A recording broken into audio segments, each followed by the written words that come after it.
Hey, what's up? My name is Michael McGraw from fittermedia.com, and in this video I'm going to go over 3 simple tips you can do that will help you migrate your startup's website over to Webflow. Now, I do consulting for startups who are migrating their sites over to Webflow and they're having trouble with it. And these 3 tips have came from the 3 biggest areas where I see startups having trouble when migrating their sites over to Webflow. Now, I'm saying startups, you can be any company really, local service business or anything. This will apply to you if you're migrating over to Webflow. So I'm going to just get right into it. So here's a template site I built. It's a free clonable on Webflow. I'm going to be using it as an example. But the 3 tips are really straightforward. And the first tip is know how to use classes properly. So a lot of times a startup will get me in to help consult their designer, developer, whoever is migrating the website over to Webflow because they're just having a lot of problems. And one of the biggest problems I hear is I'm changing something on one page and it's changing it on the other pages. Like, what's going on? Why is it changing everywhere? And it's basically because of classes.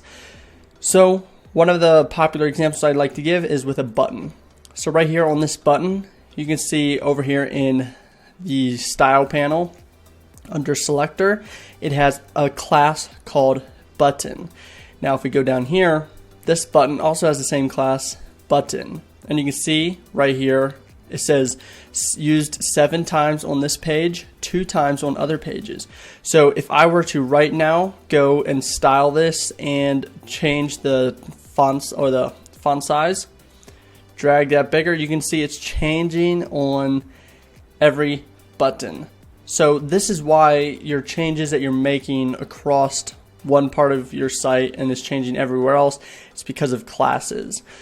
So I'm going to just take that style back. Now what you do is if you want to, if this is connected with a whole bunch of classes, but you want to style this button separately and not all the other buttons, you can do what I did here in the nav bar.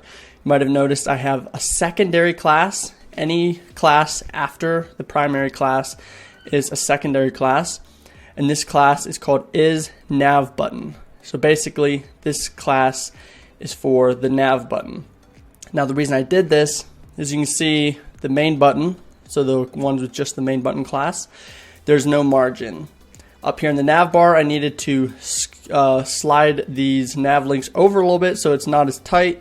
So I gave it a class isNavButton and put 15 pixels of margin to the left side. So that's a quick run over of what classes are.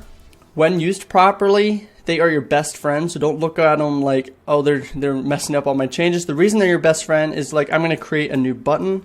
So I'm just going to drag in Webflow's default button. Instead of having to click on here, see what classes see what styles I made. Okay, 16 pixels of font size and the font's poppins. Weight is 500 medium. Instead of having to go through all that, you just click on your button, go up to the selector, add the button class, and boom, you got your button. So it really speeds up your design process and the development process. So I'd highly recommend using classes. Just know that if you are styling an element and it has a class applied and there's other elements with that same class, it will change those elements as well. The second tip is to use Flexbox and not columns. So basically right here in this hero section, I have 2 divs next to each other. So it's basically 2 columns. However, if you go into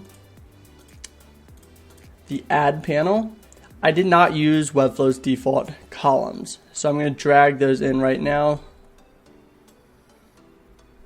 So what this does is it basically adds the same thing, adds 2 columns side by side.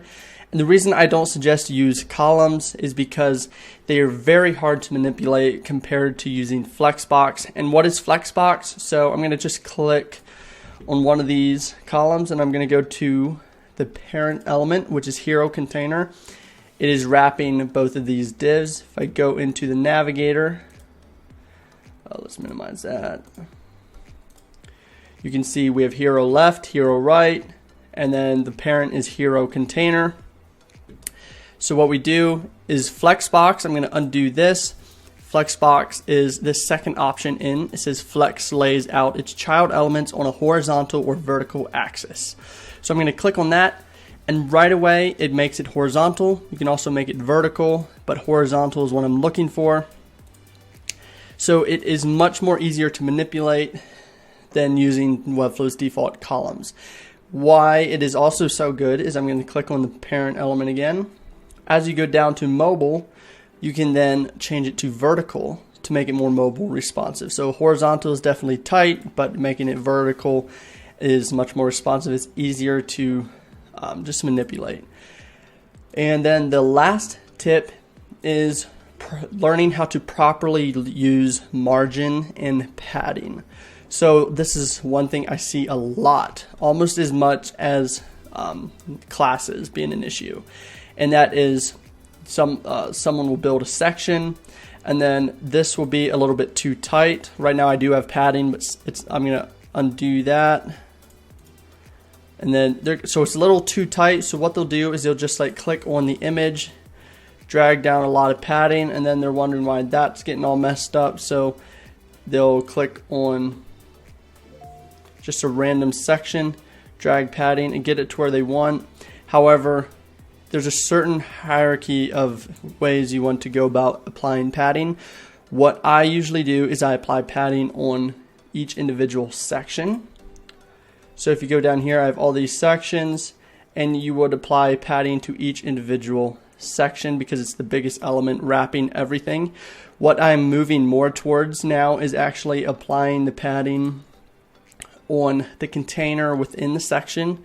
Then we could, it basically does the same thing. However, it's a little bit more flexible when with certain designs. So basically apply your top and bottom padding and even your left and right padding for all your elements, or for all your sections using the section element or the container element. So just simply, if you want more padding on the bottom of a section, don't use margin on an element within the section to create padding between two different sections, if that makes sense.